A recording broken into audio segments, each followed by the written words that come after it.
ਸਤਿ ਸ਼੍ਰੀ ਅਕਾਲ ਜੀ। ਪੰਜਾਬੀ ਰੇਡੀਓ ਤੇ ਪੰਜਾਬੀ ਟੀਵੀ USA ਵੇਖ ਸੁਣ ਰਹੇ ਸਾਰੇ ਸਰੋਤਿਆਂ ਦਾ ਬਹੁਤ-ਬਹੁਤ ਸਵਾਗਤ ਹੈ। ਇਸ ਸਮੇਂ ਦੇ ਵਿਸ਼ੇਸ਼ programme beyond the headlines with Mandeep Punia ਦੇ ਵਿੱਚ।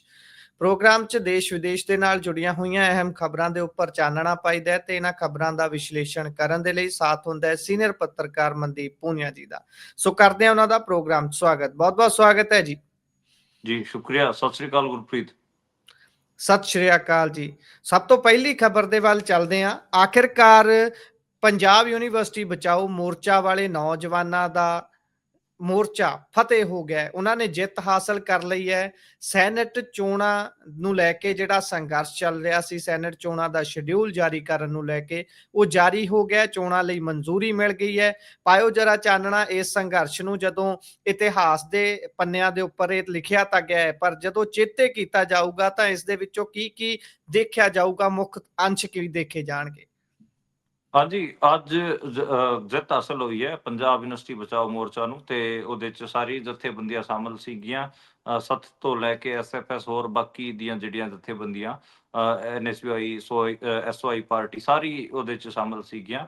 ਤੇ ਅੱਜ ਜਿਹੜਾ ਚਾਂਸਲਰ ਹੈਗਾ, ਮਤਲਬ ਵਾਈਸ ਪ੍ਰੈਜ਼ੀਡੈਂਟ ਆਫ ਇੰਡੀਆ, ਉਹਦੇ ਆਫਿਸ ਵੱਲੋਂ ਇਹ ਸ਼ਡਿਊਲ ਜਾਰੀ ਹੋ ਗਿਆ ਹੈਗਾ। ਪੰਜਾਬ ਯੂਨੀਵਰਸਿਟੀ ਦੀ ਵਾਈਸ ਚਾਂਸਲਰ ਨੇ ਜੋ ਸ਼ਡਿਊਲ ਭੇਜਿਆ ਸੀਗਾ, ਉਹ ਸੇਮ ਉਹਨਾਂ ਨੇ ਲਾਗੂ ਕਰਕੇ ਵਾਪਸ ਭੇਜ ਦਿੱਤਾ ਹੈ। ਤੇ ਇਹਦੇ 'ਚ ਅਗਲੇ ਸਾਲ 4 ਸਤੰਬਰ ਤੋਂ ਲੈ ਕੇ 4 ਅਕਤੂਬਰ ਤੱਕ, 7 ਸਤੰਬਰ ਤੋਂ ਲੈ ਕੇ 4 ਅਕਤੂਬਰ ਤੱਕ ਦਾ ਜਿਹੜਾ ਹੈਗਾ, ਅਗਲੇ ਸਾਲ ਚੋਣਾਂ ਹੋਣਗੀਆਂ। ਉਹਦੇ 'ਚ ਜਿਹੜੀਆਂ ਸੀਟਾਂ ਹੈਗੀਆਂ ਉਹ ਵੀ ਪ੍ਰੋਪਰ ਜਾਰੀ ਕਰ ਦਿੱਤੀਆਂ ਹੈਗੀਆਂ। ਦੱਸ ਦਿੱਤਾ ਗਿਆ ਹੈਗਾ ਕਿ ਕਿੰਨੀਆਂ ਸੀਟਾਂ ਤੇ ਚੋਣ ਹੋਣਗੇ। ਤਕਰੀਬਨ 47 ਸੀਟਾਂ ਤੇ ਇਹ ਇਲੈਕਸ਼ਨ ਹੋਣ ਜਾ ਰਹੇ ਹੈਗੇ, ਜਿਹਦੇ 'ਚ ਰਜਿਸਟਰਡ ਗ੍ਰੈਜੂਏਟ ਕੰਸਟੀਟੂਐਂਸੀ ਦੀਆਂ 15 ਸੀਟਾਂ ਨੇ, 2 ਟੀਚਿੰਗ ਡਿਪਾਰਟਮੈਂਟ ਦੀਆਂ ਨੇ। ਯਾਨੀ ਕੁੱਲ ਮਿਲਾ ਕੇ ਜਿਹੜੀ ਸੈਨੇਟ ਸੀਗੀ ਉਹਨੂੰ ਕੰਪਲੀਟ ਮਾਨਤਾ ਮਿਲੀ ਹੈ।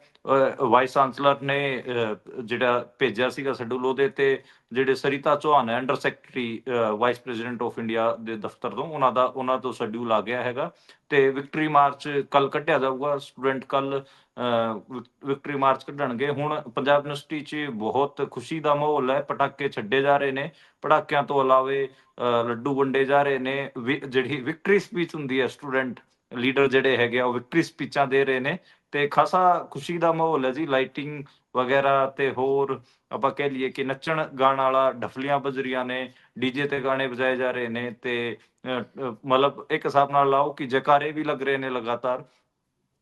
ਤੇ ਇੱਕ ਮੋਰਚਾ ਫਤਿਹ ਹੋਇਆ। ਦੂਜੀ ਵਾਰ ਤੁਸੀਂ ਪਿਛਲੇ 5 ਸਾਲਾਂ 'ਚ ਦੂਜੀ ਵਾਰ ਤੁਸੀਂ ਕਹਿ ਸਕਦੇ ਹੋ ਕਿ ਨਰਿੰਦਰ ਮੋਦੀ ਨੂੰ ਚੁਕਾਇਆ ਗਿਆ ਹੈਗਾ। ਪਹਿਲਾਂ ਕਿਸਾਨ ਅੰਦੋਲਨ 'ਚ ਇਹੀ ਸਿਆਲਾਂ ਦੇ ਦਿਨ ਸੀਗੇ। ਤੁਸੀਂ ਯਾਦ ਕਰੋ, ਨਵੰਬਰ 2021 'ਚ ਜਦੋਂ ਉਹਨੂੰ ਆਪਣੇ ਖੇਤੀਬਾੜੀ ਕਾਨੂੰਨ ਵਾਪਸ ਲੈਣੇ ਪਏ ਸੀ 13 ਮਹੀਨਿਆਂ ਦੇ ਸਟਰਗਲ ਤੋਂ ਬਾਅਦ। ਤੇ ਸੇਮ ਜੇ ਇੱਧਰ ਆਪਾਂ ਗੱਲ ਕਰਨੀ ਹੋਵੇ ਤੇ ਨਵੰਬਰ ਦਾ ਮਹੀਨਾ ਹੈ, ਤੇ ਨਵੰਬਰ ਦਾ ਮਹੀਨਾ ਆਪਾਂ ਕਹਿ ਸਕਦੇ ਹਾਂ ਕਿ ਖਾਸਾ ਪੰਜਾਬੀਆਂ ਵਾਸਤੇ ਚੰਗਾ ਮਹੀਨਾ ਨਿਕਲ ਕੇ ਆ ਰਿਹਾ। ਤੇ ਅੱਜ ਤਰੀਕ ਵੀ 27 ਨਵੰਬਰ ਨੂੰ ਉੱਥੇ ਦਿੱਲੀ ਪਹੁੰਚੇ ਸੀਗੇ। ਤੇ ਅਗਲੇ ਸਾਲ ਦੀ ਨਵੰਬਰ 'ਚ ਵਾਪਸ 19 ਨਵੰਬਰ ਨੂੰ ਉਹਨੂੰ ਵਾਪਸ ਲੈਣੇ ਪਏ ਸੀ। ਤੇ ਹੁਣ 27 ਨਵੰਬਰ ਨੂੰ ਅੱਜ ਸ਼ਡਿਊਲ ਜਾਰੀ ਹੋ ਚੁੱਕਿਆ ਜੀ। ਤੇ ਨਵੰਬਰ ਮਹੀਨੇ 'ਚ ਦੂਜੀ ਵਾਰ ਪੰਜਾਬੀਆਂ ਨੂੰ ਜਿੱਤ ਹਾਸਲ ਹੋਈ ਹੈ। ਤੇ ਪੰਜਾਬ ਯੂਨੀਵਰਸਿਟੀ ਨੂੰ ਪੰਜਾਬ ਦੇ ਨੌਜਵਾਨਾਂ ਨੇ ਬਚਾ ਲਿਆ। ਜਿਹੜੇ ਨੌਜਵਾਨਾਂ ਨੂੰ ਕਿਹਾ ਜਾਂਦਾ ਸੀਗਾ ਕਿ ਇਹ ਤਾਂ ਚਿੱਟਾ ਪੀਂਦੇ ਨੇ, ਤਾਂ ਉੜਦਾ ਪੰਜਾਬ ਨੇ, ਉਹ ਉੜਦੇ ਪੰਜਾਬ ਵਾਲੇ ਮੁੰਡਿਆਂ ਨੇ, ਉਹ ਉੜਦੇ ਪੰਜਾਬ ਵਾਲੇ ਨੌਜਵਾਨਾਂ ਨੇ ਧਰਨਾ ਵੀ ਲਾ ਕੇ ਰੱਖਿਆ ਤੇ ਜਿੱਤ ਵੀ ਹਾਸਲ ਕੀਤੀ ਹੈ। ਤੇ ਉਹਨਾਂ ਆਪਣੀ ਬਾਂਹ ਦਾ ਜ਼ੋਰ ਵੀ ਵਿਖਾਇਆ ਹੈਗਾ। ਤੇ ਵਧਾਈ ਦੇ ਪਾਤਰ ਹਨ ਇਹ ਜਿਹੜੇ ਨੌਜਵਾਨ ਨੇ।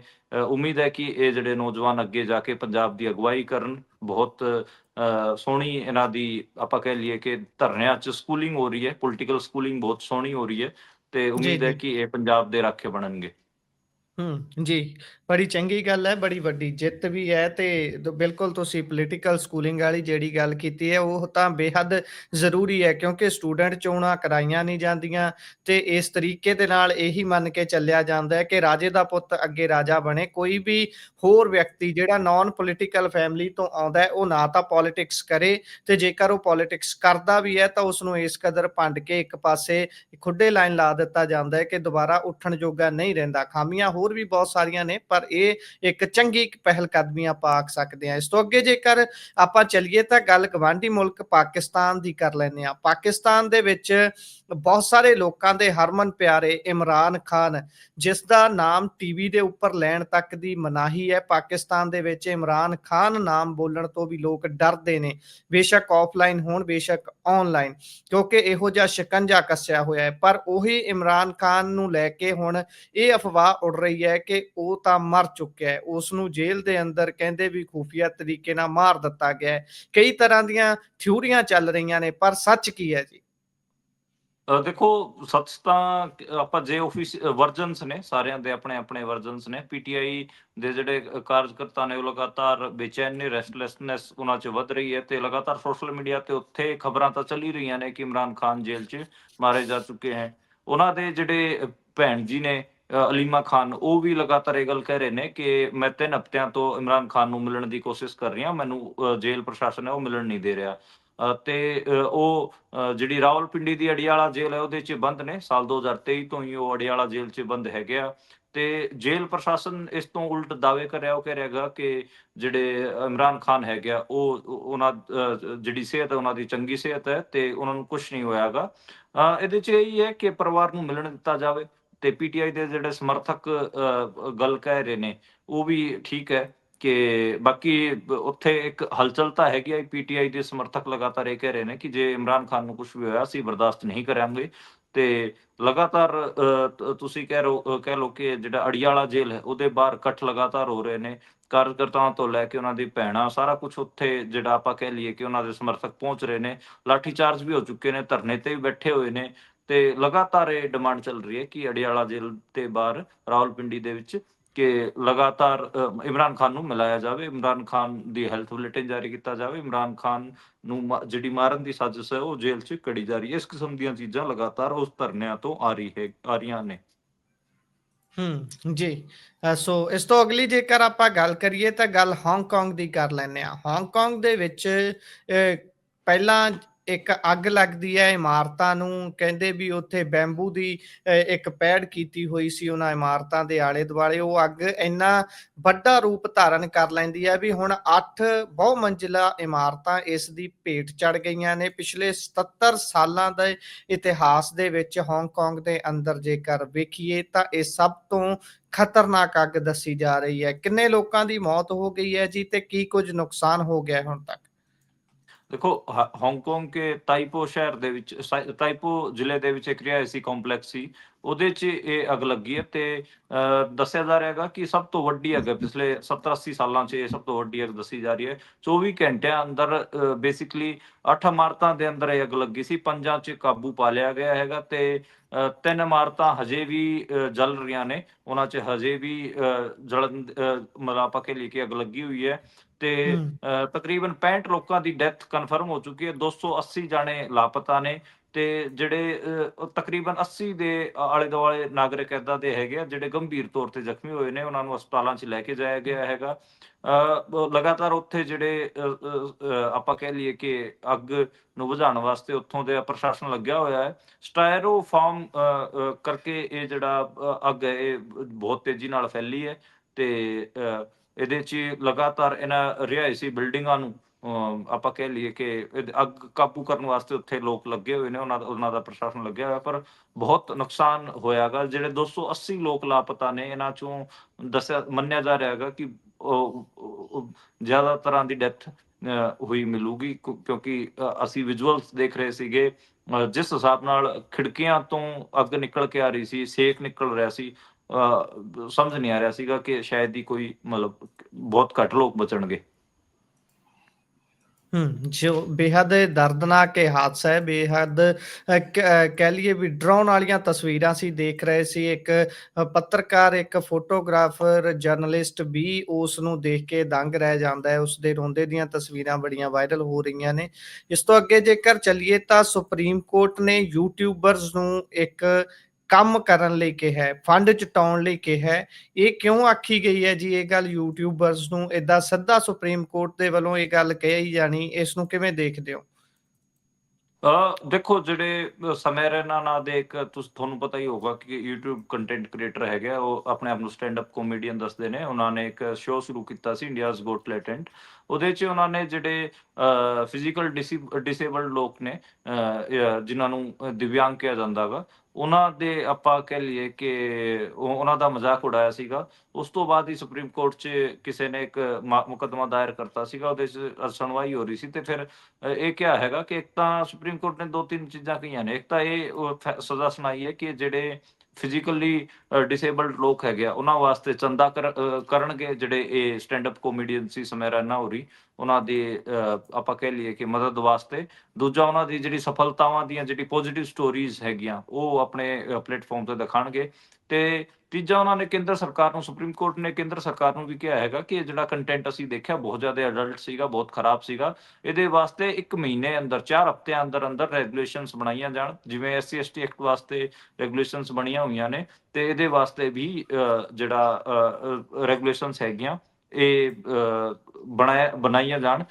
ਦੇਖੋ, ਉਸ ਅਡਲਟ ਕੰਟੈਂਟ 'ਚ ਮਹਿਲਾਵਾਂ ਨੂੰ ਵੀ ਟਾਰਗੇਟ ਕੀਤਾ ਜਾਂਦਾ ਹੈ, ਗਰੀਬ ਤਬਕੇ ਨੂੰ ਟਾਰਗੇਟ ਕੀਤਾ ਜਾਂਦਾ ਹੈ, ਤੇ ਹੋਰ ਮਹਿਲਾਵਾਂ ਤੋਂ ਲੈ ਕੇ ਦਲਿਤਾਂ ਨੂੰ, ਉਹ ਮਤਲਬ ਬੇਸਿਕਲੀ ਉਹਦੇ 'ਚ ਜਿਹੜੀ ਕਾਮੇਡੀ ਹੈਗੀ ਆ, ਉਹ ਓਛੀ ਕਾਮੇਡੀ ਹੈ। ਓਛਾ ਸ਼ਬਦ ਆਪਣੇ ਪੰਜਾਬੀ 'ਚ ਖਾਸਾ ਹੈ, ਤੇ ਓਛੇਪਣ 'ਚ ਉਹ ਕਾਮੇਡੀ ਜਨਰੇਟ ਹੋ ਰਹੀ ਹੈ, ਤੇ ਉਹਦੇ 'ਚ ਲੋਕ ਹੱਸ ਰਹੇ ਸੀਗੇ। ਉਹਦੇ ਤੇ ਇਹ ਰੋਕ ਲੱਗੀ ਹੈ ਜੀ। ਇਹਦੇ 'ਚ ਮਤਲਬ ਜਿਹੜੇ ਜਸਟਿਸ CJI ਹੈਗੇ ਸੂਰਿਆਕਾਂਤ, ਉਹ ਖਾਸੇ ਸੀਰੀਅਸ ਦਿਖੇ, ਤੇ ਉਹਨਾਂ ਨੂੰ ਕਿਹਾ ਕਿ ਇਹ ਸਮੱਸਿਆ ਹੈ ਕਿ ਮੈਂ ਕੁਛ ਵੀ ਆਪਣੇ ਪਲੇਟਫਾਰਮ ਤੋਂ ਅਪਲੋਡ ਕਰਦਿਆਂ ਤੇ ਮੇਰੀ ਕੋਈ ਜਵਾਬਦੇਹੀ ਨਹੀਂ ਹੈ, ਤੇ ਇਸ ਕਿਸਮ ਦੇ ਮਾਮਲਿਆਂ 'ਚ ਜਵਾਬਦੇਹੀ ਤੈਅ ਹੋਣੀ ਚਾਹੀਦੀ। ਯਾਨੀ ਕਿ ਹੁਣ ਸਰਕਾਰ ਕਿਤੇ ਨਾ ਕਿਤੇ ਜਿਹੜਾ ਕੰਟੈਂਟ ਸੋਸ਼ਲ ਮੀਡੀਆ ਤੇ ਜਨਰੇਟ ਕੀਤਾ ਜਾ ਰਿਹਾ, ਉਹਦੇ ਵਾਸਤੇ ਅਗਲੇ 1 ਮਹੀਨੇ ਅੰਦਰ ਗਾਈਡਲਾਈਨਸ ਜਾਰੀ ਕਰੂਗੀ, ਤੇ ਦੇਖਦੇ ਹਾਂ ਕਿ ਉਹਨਾਂ ਗਾਈਡਲਾਈਨਸ 'ਚ ਕੀ ਕੁਛ ਨਿਕਲ ਕੇ ਆਉਂਦਾ ਗਾ। ਸਮੈਰਾਨਾ ਵਰਗੇ ਜਿਹੜੇ ਘਟੀਆ ਕੰਟੈਂਟ ਬਣਾਉਣ ਵਾਲੇ ਹੁੰਦੇ ਆ, ਉਹਨਾਂ ਕਰਕੇ ਸਾਡੇ ਵਰਗਿਆਂ ਤੇ ਹੋਰ ਦਿੱਕਤਾਂ ਪੈਦਾ ਹੁੰਦੀਆਂ ਨੇ। ਹੁਣ ਜੇ ਉਹ ਆਪਾਂ ਨੂੰ ਪਤਾ ਹੀ ਹੈ ਕਿ ਇਸ ਪੂਰੇ ਮਾਮਲੇ 'ਚ ਜਦੋਂ ਗਾਈਡਲਾਈਨਸ ਬਣਾਊਗੀ ਸਰਕਾਰ, ਉਦੋਂ ਉਹਦੇ 'ਚ ਜਿਹੜੇ ਬੰਦੇ ਠੀਕ ਕੰਮ ਕਰ ਰਹੇ ਨੇ, ਉਹ ਵਿਚਾਰੇ ਉਲਝ ਕੇ ਖੜੇ ਹੋ ਜਾਣਗੇ। ਇਹਨਾਂ ਦਾ ਜਾਣਾ ਕੁਛ ਨਹੀਂ ਹੁੰਦਾ, ਤੇ ਜਿਹੜੇ ਵਿਚਾਰੇ ਸੀਰੀਅਸ ਕੰਮ ਕਰਨ ਦੀ ਕੋਸ਼ਿਸ਼ ਕਰ ਰਹੇ ਹੁੰਦੇ ਆ, ਉਹਨਾਂ ਦਾ ਸਪੇਸ ਹੋਰ ਸ਼ਰਿੰਕ ਹੋਣ ਲੱਗ ਜਾਂਦਾ, ਸਿकुड़ना ਸ਼ੁਰੂ ਹੋ ਜਾਂਦਾ ਗਾ। ਸਰਕਾਰ ਨੂੰ ਮੌਕਾ ਮਿਲ ਜਾਂਦਾ ਹੈ ਕਿ ਭਾਈ ਹੁਣ ਲੱਗਦੇ ਹੱਥ ਆਪਾਂ ਇਸ ਨੂੰ ਆਪਣੇ ਫਾਇਦੇ ਦੇ ਲਈ ਵੀ ਵਰਤ ਲਈਏ, ਤੇ ਹੋਰ ਜਿੰਨੀ ਸ਼ਿਕੰਜਾ ਕੱਸ ਸਕਦੇ ਆ, ਬ੍ਰੌਡਕਾਸਟ ਹੋਣ ਵਾਲੀਆਂ ਚੀਜ਼ਾਂ ਦੇ ਉੱਪਰ ਜਿੰਨੀ ਪਾਬੰਦੀ ਲਾ ਸਕਦੇ ਆ, ਉਨੀ ਉਸ ਤੋਂ ਵੀ ਵੱਧ ਲਾਉਣ ਦੀ ਕੋਸ਼ਿਸ਼ ਕਰੀਏ। ਚਲੋ, ਹੁਣ ਤਾਂ ਸਾਨੂੰ ਕਿਹਾ ਹੀ ਸੁਪਰੀਮ ਕੋਰਟ ਨੇ ਦਿੱਤਾ ਹੈ। ਇਸ ਤੋਂ ਅੱਗੇ ਚੱਲਦੇ ਆ ਤਾਂ SIR ਦਾ ਅਸਰ ਹੈ ਜਾਂ ਫਿਰ ਗੱਲ ਕੋਈ ਹੋਰ ਹੈ, ਕਿਉਂਕਿ 22 ਦਿਨਾਂ ਦੇ ਵਿੱਚ 7 ਰਾਜਾਂ 'ਚ 25 BLO ਦੀ ਮੌਤ ਹੋ ਚੁੱਕੀ ਹੈ। ਇਹ ਮੌਤਾਂ ਅਚਾਨਕ BLOs ਦੀਆਂ ਵੱਧ ਜਾਣੀਆਂ, ਇੰਨੀਆਂ ਹੋ ਜਾਣੀਆਂ, ਇਸ ਦਾ ਕੀ ਕਾਰਨ ਹੈ? ਦੇਖੋ, ਲਗਾਤਾਰ BLOs ਦੀ ਡੈਥ ਦੀ ਖਬਰਾਂ ਆ ਰਹੀਆਂ ਨੇ। ਉਹਦੇ 'ਚ ਇੱਕ ਕਾਰਨ ਤਾਂ ਇਹ ਮੰਨਿਆ ਜਾ ਰਿਹਾ ਹੈਗਾ ਕਿ ਉਹਨਾਂ ਨੂੰ 16-16, 17-17 ਘੰਟੇ ਉਹਨਾਂ ਤੋਂ ਕੰਮ ਲਿਆ ਜਾ ਰਿਹਾ ਹੈਗਾ। ਇੱਕ ਉੱਤਰ ਪ੍ਰਦੇਸ਼ 'ਚ ਇੱਕ BLO ਨੇ ਸੁਸਾਈਡ ਵੀ ਕੀਤਾ ਹੈਗਾ ਜ਼ਹਿਰ ਖਾ ਕੇ। ਉਹਨੇ ਕਿਹਾ ਕਿ ਜਿਹੜੀ ਪ੍ਰਸ਼ਾਸਨ ਸੀਗਾ, ਉਹ ਮੇਰੇ ਤੇ ਦਬਾਅ ਪਾ ਰਿਹਾ ਸੀਗਾ ਕਿ ਮੈਂ OBC ਸਮੁਦਾਇ ਦੀਆਂ ਵੋਟਾਂ ਕੱਟਾਂ। ਯਾਨੀ ਕਿ OBC ਦਾ ਆਪਾਂ ਨੂੰ ਪਤਾ ਹੈ ਕਿ ਉੱਥੇ ਯਾਦਵ ਤੇ ਹੋਰ ਸਮਾਜ ਨੇ ਜਿਹੜੇ ਕਿ ਸਮਾਜਵਾਦੀ ਪਾਰਟੀ ਨੂੰ ਵੋਟਾਂ ਕਰਦੇ ਨੇ। ਪੱਛਮ ਬੰਗਾਲ 'ਚ ਵੀ ਦਾਅਵਾ ਤਾਂ ਇਹ ਕੀਤਾ ਜਾ ਰਿਹਾ ਹੈਗਾ ਕਿ 34 ਤੋਂ ਵੱਧ BLOs ਮਰ ਚੁੱਕੇ ਨੇ। ਹਾਲਾਂਕਿ ਉਹਨੂੰ ਹਜੇ ਕਨਫਰਮੇਸ਼ਨ ਕੋਈ ਹੈ ਨਹੀਂ। ਤਾਂ ਇਹ BLOs ਜਿਹੜੇ ਹੈਗੇ ਆ, ਇਹ ਲਗਾਤਾਰ ਵਰਕ ਓਵਰਲੋਡ ਕਰਕੇ ਇਹਨਾਂ ਦੀ ਡੈਥ ਹੋ ਰਹੀਆਂ ਨੇ। ਤੇ SIR BLO ਬੇਸਿਕਲੀ ਕਿਹਨਾਂ ਨੂੰ ਬਣਾਇਆ, ਟੀਚਰਸ ਵਗੈਰਾ ਨੂੰ, ਜਾਂ ਹੋਰ ਇਸ ਕਿਸਮ ਦੇ ਜਿਹੜੇ ਸਰਕਾਰੀ ਆਂਗਨਵਾੜੀ ਵਾਲੇ, ਹੋਰ ਇਸ ਕਿਸਮ ਦੇ ਕਰਮਚਾਰੀਆਂ ਨੂੰ BLO ਬਣਾਇਆ ਜਾਂਦਾ ਹੈਗਾ, ਜਿਨ੍ਹਾਂ ਦਾ ਕੰਮ ਹੈ ਕਿ ਵੋਟਰ ਲਿਸਟ 'ਚ ਚੈੱਕ ਕਰਨ ਕਿ ਵੋਟਾਂ ਠੀਕ ਹੈਗੀਆਂ ਜਾਂ ਫਰਜ਼ੀ ਹੈ ਜਾਂ ਫਿਰ ਸਹੀ ਹੈ, ਤੇ ਉਹ ਨਾ ਕੱਟਣ। SIR ਦਾ ਜਿਹੜਾ ਆਪਾਂ ਗੱਲ ਕਰ ਚੁੱਕੇ ਹਾਂ, ਉਹਦੇ 'ਚ BLOs ਨੇ, ਪਰ ਡੈਥ ਖਾਸੀਆਂ ਹੋ ਰਹੀਆਂ ਨੇ। ਯਾਨੀ ਕਿ ਵਰਕ ਓਵਰਲੋਡ ਤਾਂ ਆਪਾਂ ਨੂੰ ਸਾਫ਼ ਦੇਖਣ ਨੂੰ ਮਿਲ ਰਿਹਾ ਹੈਗਾ। ਪੋਲੀਟੀਕਲ ਇਸ਼ੂ ਵੀ ਜੀ। ਬਣ ਰਿਹਾ ਹੈਗਾ। ਤਾਮਿਲਨਾਡੂ, ਪੱਛਮ ਬੰਗਾਲ ਤਾਂ ਲਗਾਤਾਰ ਇਹਦੇ ਉਲਟ ਪ੍ਰੋਟੈਸਟ ਕਰ ਹੀ ਰਹੇ ਨੇ। ਅੱਜ ਮੈਂ ਦੇਖ ਰਿਹਾ ਸੀਗਾ ਉੱਤਰ ਪ੍ਰਦੇਸ਼ 'ਚ ਵੀ ਪੂਰਾ ਅੱਜ ਪ੍ਰੋਟੈਸਟ ਦੇਖਣ ਨੂੰ ਮਿਲਿਆ। BLOs ਤੇ FIRs ਵੀ ਹੋ ਰਹੀਆਂ ਨੇ। ਪ੍ਰਸ਼ਾਸਨ ਜਿਹੜੇ BLOs ਮਾੜਾ ਮੋਟਾ ਰਿਐਕਟ ਕਰ ਰਹੇ ਨੇ, ਉਹਨਾਂ ਤੇ FIR ਦਰਜ ਹੋ ਰਹੀਆਂ ਨੇ। 21 BLOs ਤੇ FIR ਦਰਜ ਕੀਤੀ ਗਈ ਹੈ। ਬਾਕੀ ਬਨਾਰਸ 'ਚ ਮੁਸਲਿਮ ਮਹਿਲਾਵਾਂ ਵੀ ਉਤਰੀਆਂ, ਤੇ ਚੋਣ ਆਯੋਗ ਦੇ ਖਿਲਾਫ ਰਾਹੁਲ ਗਾਂਧੀ, ਆਪਾਂ ਨੂੰ ਪਤਾ ਹੈ ਕਿ ਲਗਾਤਾਰ SIR ਨੂੰ ਲੈ ਕੇ ਉਹਨਾਂ ਦੇ ਉਲਟ ਲੜਾਈ ਵੀ ਲੜ ਰਹੇ ਨੇ, ਉਹਨਾਂ ਦੇ ਉਲਟ ਲਗਾਤਾਰ ਗੱਲਬਾਤ ਵੀ ਕਰ ਰਹੇ ਨੇ। ਜੀ, ਜੀ।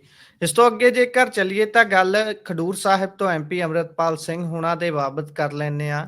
ਅੰਮ੍ਰਿਤਪਾਲ ਸਿੰਘ ਹੁਣੀ ਹਾਈ ਕੋਰਟ ਗਏ ਹੋਏ ਨੇ ਆਪਣਾ ਸੈਸ਼ਨ ਅਟੈਂਡ ਕਰਨ ਦੇ ਮੁੱਦੇ ਨੂੰ ਲੈ ਕੇ, ਤੇ ਇੱਧਰ ਡੀਸੀ ਸਾਹਿਬ ਕਹਿ ਰਹੇ ਨੇ ਵੀ ਪੈਰੋਲ ਦਿੱਤੀ ਨਹੀਂ ਜਾ ਸਕਦੀ, ਸਿੱਧਾ-ਸਿੱਧਾ ਇਨਕਾਰ ਕਰ ਦਿੱਤਾ ਹੈ ਪੰਜਾਬ ਸਰਕਾਰ ਨੇ, ਤੇ ਡੀਸੀ ਦਾ ਕਹਿਣਾ ਹੈ ਵੀ ਹਾਲਾਤ ਵਿਗੜਨ ਦਾ ਖਤਰਾ ਹੈ।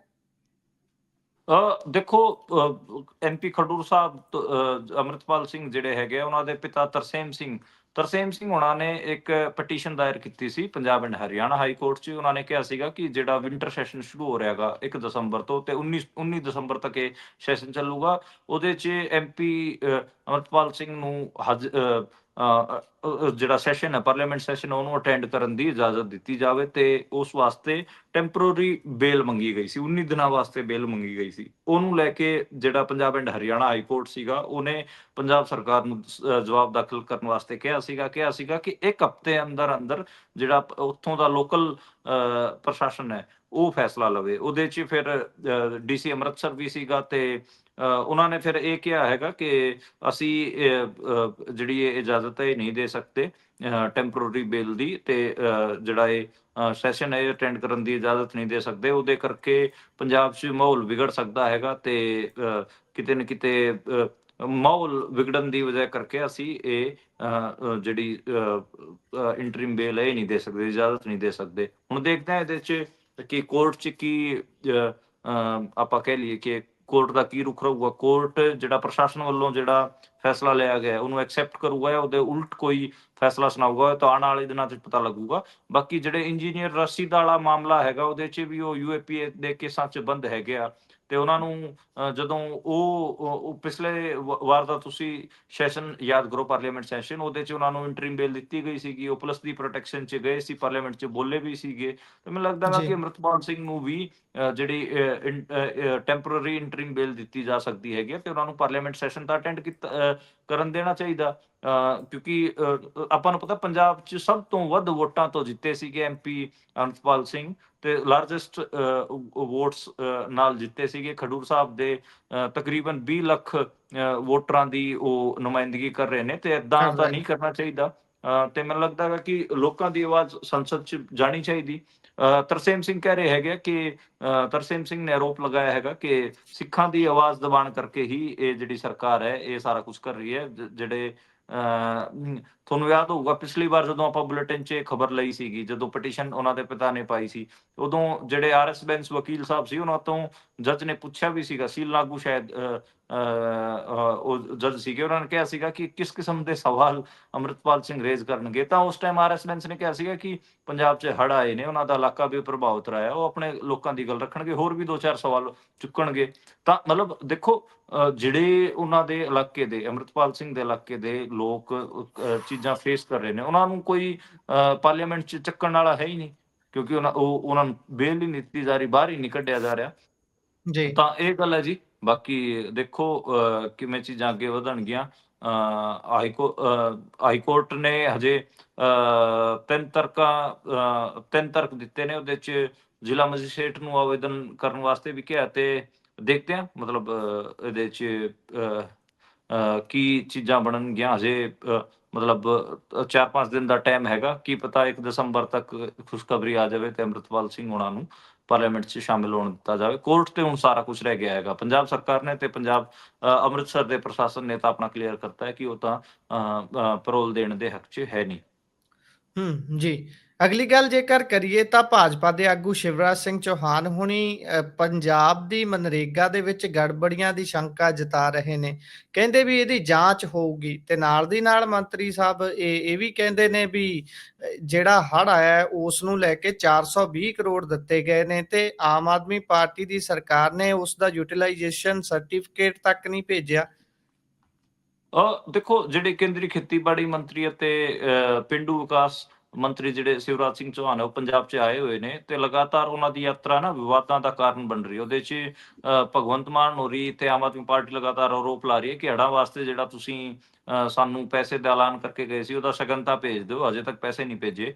ਤੇ ਇੱਧਰ ਜੀ। ਉਹਦੇ ਉਲਟ ਸ਼ਿਵਰਾਜ ਸਿੰਘ ਚੌਹਾਨ ਹੋਰਾਂ ਨੇ ਇੱਕ ਨਵਾਂ ਆਰੋਪ ਲਾਤਾ, ਕਹਿਤਾ ਕਿ ਜਿਹੜਾ 842 ਕਰੋੜ ਰੁਪਏ ਮਨਰੇਗਾ ਦਾ ਮਿਲਣਾ ਸੀਗਾ, ਉਹ ਮਜ਼ਦੂਰਾਂ ਨੂੰ ਕੰਮ ਨਾ ਮਿਲਣ ਦੇ ਬਾਵਜੂਦ ਉਹ ਪਹੁੰਚਿਆ ਨਹੀਂ। ਇਹ ਗੱਲ ਉਹਨਾਂ ਨੇ ਆਰੋਪ ਲਾਈ ਹੈ ਕਿ ਮਨਰੇਗਾ ਦੇ ਪੈਸੇ ਮਜ਼ਦੂਰਾਂ ਤੱਕ ਨਹੀਂ ਪਹੁੰਚੇ। ਦੂਜਾ ਉਹਨਾਂ ਨੇ ਆਰੋਪ ਇਹ ਲਾਇਆ ਕਿ ਅਸੀਂ ਹੜ੍ਹਾਂ ਦੇ ਹੜ੍ਹਾਂ ਨੂੰ ਲੈ ਕੇ 420 ਕਰੋੜ ਰੁਪਏ ਦਿੱਤੇ ਸੀਗੇ, ਹਜੇ ਤੱਕ ਆਮ ਆਦਮੀ ਪਾਰਟੀ ਸਰਕਾਰ ਨੇ ਯੂਟੀਲਾਈਜੇਸ਼ਨ ਸਰਟੀਫਿਕੇਟ ਨਹੀਂ ਭੇਜਿਆ ਹੈਗਾ, ਇਸ ਕਰਕੇ ਅਸੀਂ ਅੱਗੇ ਮਦਦ ਨਹੀਂ ਕਰ ਪਾ ਰਹੇ। ਤਾਂ ਮਤਲਬ ਜੀ ਦੋ ਤਰਫਾ ਇਹ ਆਰੋਪ ਲਗਾਤਾਰ ਚੱਲ ਰਹੇ ਨੇ। ਕਦੇ ਬਿੱਟੂ ਭਗਵੰਤ ਮਾਨ ਦੇ ਉਲਟ ਹੋ ਜਾਂਦਾ ਹੈਗਾ, ਕਦੇ ਭਗਵੰਤ ਮਾਨ ਬਿੱਟੂ ਦੇ ਉਲਟ। ਹੁਣ ਕੇਂਦਰੀ ਖੇਤੀਬਾੜੀ ਮੰਤਰੀ ਆਏ ਨੇ, ਉਹਨਾਂ ਦੇ ਉਲਟ ਸਾਰਾ ਕੁਝ ਚੱਲ ਰਿਹਾ ਹੈਗਾ ਤੇ ਉਹ ਇਹਨਾਂ ਦੇ ਉਲਟ ਕਹਿ ਰਹੇ ਨੇ। ਤਾਂ ਉਹ ਮਤਲਬ ਮੋਗਾ ਵੀ ਗਏ ਸੀਗੇ, ਜਲੰਧਰ ਵੀ ਗਏ ਸੀਗੇ ਤੇ ਜੀ ਅੱਜ ਬੜਾ ਉਹਨਾਂ ਨੇ ਪੰਜਾਬ ਘੁੰਮਿਆ ਹੈਗਾ। ਲਗਾਤਾਰ ਅਸੀਂ ਦੇਖ ਹੀ ਰਹੇ ਹਾਂ ਕਿ ਜਿਹੜੇ ਕੇਂਦਰੀ ਮੰਤਰੀ ਨੇ ਸ਼ਿਵਰਾਜ ਚੌਹਾਨ, ਉਹ ਲਗਾਤਾਰ ਪੰਜਾਬ ਦੇ ਗੇੜੇ ਕੱਟ ਰਹੇ ਨੇ। ਪਹਿਲਾਂ ਵੀ ਇਸ ਸਾਲ 'ਚ ਘੱਟੋ ਘੱਟ ਮੈਨੂੰ ਲੱਗਦਾ ਚੌਥਾ ਪੰਜਵਾਂ ਗੇੜਾ ਹੋਊਗਾ ਉਹਨਾਂ ਦਾ, ਤੇ ਲਗਾਤਾਰ ਆ ਰਹੇ ਨੇ ਪੰਜਾਬ 'ਚ। ਪਰ ਪੰਜਾਬ ਨੂੰ ਦੇ ਕੁਛ ਨਹੀਂ ਰਹੇ, ਇਹ ਬੜਾ ਹੈਰਾਨੀ ਵਾਲਾ ਮਾਮਲਾ ਹੈ। ਨਾ ਤਾਂ ਐਮਐਸਪੀ ਗਰੰਟੀ ਕਾਨੂੰਨ ਦੇ ਰਹੇ ਹੈਗੇ ਆ, ਨਾ ਜਿਹੜੇ ਆਪਾਂ ਨੂੰ ਪਤਾ ਕਿ ਜਦੋਂ ਪਰਾਲੀ ਵਾਲਾ ਹੋਇਆ ਸਾਰਾ ਮਾਮਲਾ, ਤੇ ਠੀਕ ਹੈ ਕੇਸ ਤਾਂ ਤੁਸੀਂ ਦਰਜ ਕਰ ਰਹੇ ਹੋ, ਪਰ ਕਿਸਾਨਾਂ ਨੂੰ ਕੋਈ ਨਾ ਤਾਂ ਇਕਵਿਪਮੈਂਟ ਵਾਸਤੇ ਜਾਂ ਹੋਰ ਚੀਜ਼ਾਂ ਵਾਸਤੇ, ਨਾ ਸਬਸਿਡੀਜ਼ ਵਾਸਤੇ ਦੇ ਰਹੇ ਹੋ, ਨਾ ਹੜ੍ਹਾਂ ਦਾ ਪੈਸਾ ਦੇ ਰਹੇ ਹੋ। ਹੁਣ ਆਰੋਪ ਸਰਕਾਰ ਤੇ ਵੀ ਲਾ ਰਹੇ ਹੋ, ਪੰਜਾਬ ਸਰਕਾਰ ਤੇ। ਤਾਂ ਇਹ ਆਪਾਂ ਕਹਿ ਲਈਏ ਕਿ ਇੱਕ ਦੂਜੇ ਤੇ ਆਰੋਪ ਲਾਉਣ ਦਾ ਤਾਂ ਮਾਮਲਾ ਚੱਲ ਰਿਹਾ ਹੈਗਾ, ਪਰ ਸੋਲੂਸ਼ਨ ਜੀ ਕੋਈ ਨਹੀਂ ਨਿਕਲ ਰਿਹਾ। ਹੜ੍ਹਾਂ ਕਰਕੇ ਜਿਹੜੇ ਲੋਕ ਪ੍ਰਭਾਵਿਤ ਨੇ, ਪਿੰਡ ਪ੍ਰਭਾਵਿਤ ਨੇ, ਉਹਨਾਂ ਨੂੰ ਤੁਸੀਂ ਉਹਨਾਂ ਦੇ ਜਿਹੜੇ ਬਣਦੇ ਪੈਸੇ ਉਹ ਦੇ ਕੇ ਤੁਸੀਂ ਨੱਕੀ ਕਰੋ ਉਹ ਵੀ ਆਪਣੀ ਜ਼ਿੰਦਗੀ 'ਚ ਅੱਗੇ ਵਧਣ, ਆਪਣੇ ਕੰਮਾਂ ਕਾਰਾਂ 'ਚ ਲੱਗਣ। ਤੁਸੀਂ ਉਹਨਾਂ ਨੂੰ ਐਂ ਲਮਕਾ ਰਹੇ ਹੋ। ਮਤਲਬ ਕਿੰਨੇ ਦਿਨ ਹੋ ਗਏ ਆਪਾਂ ਨੂੰ ਪਤਾ ਹੈ, ਤੇ ਹੁਣ 11ਵਾਂ ਮਹੀਨਾ ਚੱਲ ਰਿਹਾ, 11ਵਾਂ ਮਹੀਨਾ ਵੀ ਖਤਮ ਹੋਣ ਜਾ ਰਿਹਾ ਹੈਗਾ, 12ਵਾਂ ਮਹੀਨਾ ਸ਼ੁਰੂ ਹੋ ਜਾਊਗਾ। ਤੇ ਹੜ੍ਹਾਂ ਦਾ ਜਿਹੜਾ ਟਾਈਮ ਸੀਗਾ ਉਹ ਤਾਂ 7ਵੇਂ ਮਹੀਨੇ ਤੋਂ ਸ਼ੁਰੂ ਹੋ ਗਿਆ ਸੀ। ਤਾਂ ਮਤਲਬ 5 ਮਹੀਨੇ 4-5 ਮਹੀਨੇ ਹੋ ਚੁੱਕੇ ਹੈਗੇ ਆ ਪੰਜਾਬ ਇਸ ਤਰਾਸਦੀ ਤੋਂ ਨਿਕਲਿਆ ਹੈਗਾ, ਤੇ ਤੁਸੀਂ ਹੁਣ ਵੀ ਮਤਲਬ ਕੋਈ ਅੱਗੇ ਰਾਹ ਨਹੀਂ ਦੇ ਰਹੇ ਲੋਕਾਂ ਨੂੰ। ਜੀ ਇਹ ਤਾਂ ਤਰਾਸਦੀ ਹੈ। ਇਹੀ ਗੱਲਾਂ ਕਰਕੇ, ਸੈਂਟਰ ਸਟੇਟ ਰਿਲੇਸ਼ਨ ਦੀ ਗੜਬੜੀ ਦੇ ਕਰਕੇ ਬਹੁਤ ਸਾਰੀਆਂ ਦਿੱਕਤਾਂ ਆਮ ਲੋਕਾਂ ਨੂੰ ਝੱਲਣੀਆਂ ਪੈਂਦੀਆਂ ਨੇ। ਅਗਲੀ ਗੱਲ ਕਰੀਏ, ਆਮ ਆਦਮੀ ਪਾਰਟੀ ਦੇ ਇੱਕ ਨੇਤਾ ਦੇ ਘਰ ਤੇ 25 ਰਾਉਂਡ ਫਾਇਰ ਹੋਏ ਨੇ ਤੇ ਵੀਡੀਓ ਵੀ ਆਈ ਹੈ ਸਾਹਮਣੇ, ਜਿਸ ਦੇ ਵਿੱਚ ਬਦਮਾਸ਼ ਨਜ਼ਰ ਆ ਰਹੇ ਨੇ। ਭਾਈ ਰਾਤ ਦੇ ਸਮੇਂ ਗੋਲੀਆਂ ਚਲਾ ਕੇ ਪਰਚੀ ਸਿੱਟ ਗਏ। ਫਗਵਾੜੇ ਦੀ ਇਹ ਘਟਨਾ ਦੱਸੀ ਜਾਂਦੀ ਹੈ। ਆਮ ਆਦਮੀ ਪਾਰਟੀ ਦੇ ਨੇਤਾ ਦੇ ਘਰ ਵਿੱਚ ਸਾਰਾ ਕੁਝ ਹੋਇਆ ਹੈ, ਕੀ ਕਹੋਗੇ? ਹਾਂਜੀ, ਪੰਜਾਬ ਦੀ ਜਿਹੜੀ ਆਮ ਆਦਮੀ ਪਾਰਟੀ ਦੇ ਆਗੂ ਨੇ ਦਲਜੀਤ ਰਾਜੂ ਦਰਵੇਸ਼, ਉਹਨਾਂ ਦੇ ਘਰ ਤੇ ਗੈਂਗਸਟਰਾਂ ਨੇ ਫਾਇਰਿੰਗ ਕਰਵਾਈ ਹੈ ਤੇ 25 ਰਾਉਂਡ ਫਾਇਰਿੰਗ ਹੋਈ ਹੈ। ਉਹਦੇ 'ਚ ਉਹਨਾਂ ਤੋਂ 5 ਕਰੋੜ ਦੀ ਫਿਰੌਤੀ ਮੰਗੀ ਗਈ ਹੈ, ਤੇ ਜਿਹੜਾ ਨਾਂ ਲਿਖਿਆ ਗਿਆ ਹੈਗਾ ਰਾਜਾ ਕਾਲਾ ਗੈਂਗ ਲਿਖਿਆ ਗਿਆ ਹੈਗਾ, ਤੇ ਕਿਹਾ ਗਿਆ ਹੈਗਾ ਕਿ ਤੁਸੀਂ 5 ਕਰੋੜ ਰੁਪਏ ਦਿਓ। ਇਲਾਕੇ 'ਚ ਪੂਰੀ ਦਹਿਸ਼ਤ ਦਾ ਮਾਹੌਲ ਬਣਿਆ ਹੋਇਆ। 45 ਬੋਰ ਦਾ ਜਿਹੜਾ ਪਿਸਟਲ ਹੈ ਉਹ ਦੱਸਿਆ ਜਾ ਰਿਹਾ ਹੈਗਾ, ਤੇ ਵਾਰਦਾਤ ਸੀਸੀਟੀਵੀ ਕੈਮਰੇ 'ਚ ਕੈਦ ਹੋਈ ਹੈ। ਤੇ ਜਿਹੜੀ ਪੂਰੀ ਪਰਚੀ ਬਣਾ ਕੇ ਦੇ ਕੇ ਗਏ ਨੇ, ਉਹਦੇ 'ਚ ਲਿਖਿਆ ਹੋਇਆ 5 ਕਰੋੜ ਰੁਪਏ ਦੇਣ ਦੀ, ਤੇ 4 ਜਿਹੜੇ ਕਾਗਜ਼ ਦੇ ਟੁਕੜੇ ਹੈਗੇ ਉਹ ਸਿੱਟੇ ਗਏ ਨੇ। ਤੇ ਇਹਦੇ 'ਚ ਇਹੀ ਹੈ ਕਿ ਪੰਜਾਬ ਪੁਲਿਸ ਉੱਥੇ ਪਹੁੰਚੀ ਹੈ, ਖੋਲ ਵਗੈਰਾ ਬਰਾਮਦ ਹੋਏ ਨੇ, ਤੇ ਐਸਐਚਓ ਦਾਅਵਾ ਕਰ ਰਹੇ ਨੇ ਕਿ ਅਸੀਂ ਕੁਝ ਦਿਨਾਂ ਅੰਦਰ ਹੀ ਜਿਹੜੇ ਗੈਂਗਸਟਰ ਹੈਗੇ ਉਹਨਾਂ ਨੂੰ ਕਾਬੂ ਕਰ ਲਿਆਂਗੇ। ਲੁਧਿਆਣੇ 'ਚ ਵੀ ਇਸ ਕਿਸਮ ਦੀ ਫਾਇਰਿੰਗ ਲਗਾਤਾਰ ਹੋਈ ਦੇਖਣ ਨੂੰ ਮਿਲੀ ਸੀ। ਰੀਅਲ estate ਕਾਰੋਬਾਰੀ ਦੇ ਘਰ ਵੀ, ਇੱਕ ਫੌਜੀ ਦੇ ਘਰ ਵੀ, ਤੇ ਹੁਣ ਆਮ ਆਦਮੀ ਪਾਰਟੀ ਵਾਲਿਆਂ ਦੇ ਆਗੂਆਂ ਤੇ ਘਰਾਂ ਤੇ ਵੀ ਹੋ ਰਹੀ ਹੈ। ਮਤਲਬ ਲਗਾਤਾਰ ਲੋਕ ਕਹਿ ਹੀ ਰਹੇ ਨੇ ਕਿ ਪੰਜਾਬ 'ਚ, ਹਰਿਆਣੇ 'ਚ ਇਹ ਗੈਂਗਸਟਰਾਂ ਦਾ ਰਾਜ ਚੱਲ ਰਿਹਾ ਹੈਗਾ। ਹੁਣ ਇਹਨਾਂ ਦੇ ਆਗੂਆਂ ਦੇ ਘਰਾਂ ਤੇ ਫਾਇਰਿੰਗ ਹੋ ਰਹੀ ਹੈ। ਹੁਣ ਇਹਨਾਂ ਨੂੰ ਸਮਝ ਲੱਗੂਗਾ ਸ਼ਾਇਦ, ਕੋਈ ਮਾੜਾ ਮੋਟਾ ਇਹ ਸੁਧਾਰ ਕਰ ਲੈਣ ਲਾਅ ਐਂਡ ਆਰਡਰ 'ਚ। ਇਹ ਜਿਹੜੇ ਗੈਂਗਸਟਰ ਨੇ, ਇਹ ਪਤਾ ਨਹੀਂ ਇਹਨਾਂ ਨੇ ਕੀ ਲਾ ਰੱਖਿਆ ਹੈਗਾ। ਛੋਟੀ ਛੋਟੀ ਮੰਡੀਆਂ ਦੇ ਵਪਾਰੀਆਂ ਨੂੰ, ਬਣੀਆਂ ਨੂੰ ਤੰਗ ਕਰੀ ਜਾ ਰਹੇ ਨੇ, ਰਿਟਾਇਰਡ ਫੌਜੀਆਂ ਨੂੰ ਤੰਗ ਕਰੀ ਜਾ ਰਹੇ ਨੇ, ਰੀਅਲ estate ਕਾਰੋਬਾਰੀਆਂ ਨੂੰ ਤੰਗ ਕਰੇ ਜਾ ਰਹੇ ਨੇ। ਹੁਣ ਆਮ ਆਦਮੀ ਪਾਰਟੀ ਦੇ ਆਗੂਆਂ ਤੇ ਘਰੇ ਵੀ ਇਹ ਪਹੁੰਚ ਗਏ ਹੈਗੇ ਤਾਂ ਫਿਰੌਤੀਆਂ ਮੰਗੀ ਜਾ ਰਹੇ ਨੇ। ਜੀ। ਹੁਣ ਸ਼ਾਇਦ ਇਸੇ ਬਹਾਨੇ ਪੰਜਾਬ ਸਰਕਾਰ ਦੇ ਕੰਨੀ ਆਵਾਜ਼ ਪਹੁੰਚ ਜਾਵੇ ਵੀ ਕਿ ਪੰਜਾਬ ਦੇ ਵਿੱਚ ਕੀ ਕੁਝ ਵਾਪਰ ਰਿਹਾ ਹੈ। ਆਖਰੀ ਖਬਰ ਵੱਲ ਵਧੀਏ। ਪੰਜਾਬ ਦੇ ਵਿੱਚ ਸਾਬਕਾ ਮੰਤਰੀ ਬਿਕਰਮ ਮਜੀਠੀਆ ਹੋਣਾ ਦੇ ਕੇਸ ਦੇ ਨਾਲ ਇੱਕ ਨਵੀਂ ਧਾਰਾ ਜੁੜੀ ਹੈ। ਹਾਂਜੀ, 120 ਬੀ ਲਗਾਈ ਗਈ ਹੈਗੀ ਆ, ਯਾਨੀ ਕਿ ਕੌਂਸਪੀਰੇਟਰ ਇਸਨੂੰ ਕਿਹਾ ਜਾਂਦਾ ਹੈਗਾ। ਜਿਹੜੇ ਵਿਜੀਲੈਂਸ ਨੇ ਮਤਲਬ ਜਿਹੜਾ ਨਵੀਂ ਧਾਰਾ ਐਡ ਕੀਤੀ ਗਈ ਹੈ, ਕੀਤੀ ਹੈ ਇਹਨੇ 120 ਬੀ, ਯਾਨੀ ਕਿ ਮੇਨ ਕੌਂਸਪੀਰੇਟਰ, ਮਤਲਬ ਉਹਨੇ ਹੀ ਜਿਹੜਾ ਜੋ ਅਪਰਾਧ ਹੋਇਆ ਹੈਗਾ, ਮੁੱਖ ਉਹਦਾ ਸਾਜ਼ਿਸ਼ ਕਰਤਾ ਵਿਕਰਮਜੀਤ ਸਿੰਘ ਮਜੀਠੀਆ ਹੈ। ਤਾਂ ਉਹ ਧਾਰਾ ਲਾਈ ਗਈ ਹੈ। ਤੇ ਆਪਾਂ ਨੂੰ ਪਤਾ ਕਿ ਪਿਛਲੇ ਲੰਬੇ ਸਮਾਂ ਤੋਂ 25 ਜੂਨ ਤੋਂ ਅਰੈਸਟ ਨੇ, ਤੇ ਦਸੰਬਰ 'ਚ ਮੰਨਿਆ ਜਾ ਰਿਹਾ ਹੈਗਾ ਕਿ ਉਹਨਾਂ ਤੇ ਵਿਜੀਲੈਂਸ ਬਿਊਰੋ ਜਿਹੜੇ ਹੈਗੇ ਆਰੋਪ ਤੈਅ ਕਰੂਗੀ, ਤੇ ਫਿਰ ਉਹਨਾਂ ਦੀ ਅੱਗੇ ਆਰੋਪ ਤੈਅ ਹੋਣ ਤੋਂ ਬਾਅਦ ਬਹਿਸ ਹੋਊਗੀ। 10 ਦਸੰਬਰ ਨੂੰ ਉਹਨਾਂ ਦੀ ਜਿਹੜੀ ਸੁਣਵਾਈ ਹੋਣੀ ਹੈ, ਉਹਦੇ 'ਚ ਦੱਸਿਆ ਜਾ ਰਿਹਾ ਹੈਗਾ ਕਿ ਸ਼ਾਇਦ ਉਹਨਾਂ ਤੇ ਆਰੋਪ ਤੈਅ ਹੋ ਜਾਣ, ਤੇ ਉਹਨਾਂ ਦੀ ਅੱਗੇ ਫਿਰ ਆਰੋਪ ਤੈਅ ਹੋਣ ਤੋਂ ਬਾਅਦ ਉਹਨਾਂ ਦੀ ਫਿਰ ਚਾਰਜਸ਼ੀਟ ਦਾਖਲ ਮੰਨਿਆ ਜਾਂਦਾ ਹੈਗਾ ਤੇ ਫਿਰ ਉਸ ਤੋਂ ਅੱਗੇ ਕਾਰਵਾਈ ਸ਼ੁਰੂ ਹੁੰਦੀ ਹੈ, ਸੁਣਵਾਈ ਹੋਊਗੀ ਕੋਰਟ 'ਚ। ਦੇਖਦੇ ਹਾਂ ਮਤਲਬ ਬਣਦਾ ਕੀ ਹੈ, ਪਰ ਉਹਨਾਂ ਨੂੰ ਮੇਨ ਕੌਂਸਪੀਰੇਟਰ ਬਣਾ ਦਿੱਤਾ ਗਿਆ ਹੈ ਸਾਰੇ ਅਪਰਾਧਾਂ ਦਾ, ਜਿਹਦੇ 'ਚ 40,000 ਪੰਨਿਆਂ ਦੀ ਚਾਰਜਸ਼ੀਟ ਸੌਂਪੀ ਜਾ ਚੁੱਕੀ ਸਤੰਬਰ 'ਚ। ਤੇ ਇਹਦੇ 'ਚ ਮਤਲਬ ਆਪਾਂ ਨੂੰ ਪਤਾ ਹੈ ਕਿ ਇਨਕਮ ਤੋਂ ਵੱਧ ਜਿਹੜੀ ਆਪਾਂ ਕਮਾਈ ਤੋਂ ਵੱਧ ਇਨਕਮ ਵਾਲਾ ਜਿਹੜਾ ਵੀ ਉਹਨਾਂ ਤੇ ਕੇਸ ਵੀ ਹੈਗਾ, ਤੇ ਉਹ ਨਸ਼ੇ ਵਾਲਾ ਵੀ, ਹੋਰ ਵੀ ਕਈ ਸਾਰੀਆਂ ਚੀਜ਼ਾਂ ਬਣਾ ਕੇ ਉਹਨਾਂ ਨੂੰ ਮੇਨ ਕੌਂਸਪੀਰੇਟਰ ਬਣਾ ਦਿੱਤਾ ਗਿਆ ਸਾਰੇ ਮਾਮਲੇ ਦਾ। ਜੀ, ਇਸੇ ਦੇ ਨਾਲ ਪ੍ਰੋਗਰਾਮ ਦਾ ਸਮਾਂ ਇੱਥੇ ਹੀ ਸਮਾਪਤ ਹੁੰਦਾ ਹੈ। ਤੁਸੀਂ ਜੁੜੇ ਜਾਣਕਾਰੀਆਂ ਸਾਂਝੀਆਂ ਕੀਤੀਆਂ, ਬਹੁਤ ਬਹੁਤ ਧੰਨਵਾਦ ਜੀ। ਧੰਨਵਾਦ।